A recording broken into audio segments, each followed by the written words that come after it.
So இந்த மலை மாதிரி அந்த மவுண்டன் போஸை வந்து நல்லா இது பண்ணி பண்ணலாம். ஸோ இதை வந்து பார்த்திங்கன்னா பர்வத ஆசனம்ன்ட்டு நம்ம சான்ஸ்கிரிட்டில் சொல்கிறாங்க.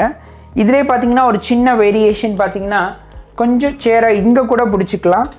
ஏன்னா ரொம்ப ஷோல்டர்ஸ் ரொம்ப வலிக்குது, என்னால் பண்ண முடியலன்னா இன்னும் கொஞ்சம் டீப்பராக ஸ்ட்ரெச் வேணும்னா இந்த மாதிரி மெதுவாக நீங்கள் பின்னாடி நடந்துட்டு அப்படியே காலை வந்து ஹிப் வித் த டிஸ்டன்ஸ் கொஞ்சம் சுருக்கி பண்ணும் போது பார்த்திங்கன்னா உங்களுக்கு நல்ல இந்த முதுகுக்கு இந்த காஃப் மசில்ஸ் லாஸ்ட் கிளாஸில் பார்த்தோம். இந்த ஹாம்ஸ்ட்ரிங்ஸு உட்காந்தே இருக்கிறதுனால இதெல்லாம் பார்த்திங்கன்னா ரொம்ப கால்களுக்கு முதுகெலும்பை நல்ல இலக்கம் கொடுக்கக்கூடிய அற்புதமான ஒரு பயிற்சி. அப்படியே மெதுவாக வெயிட்டை வந்து சேரில் விட்டுக்கோங்க, நல்லா மூச்சு இழுக்கணும்.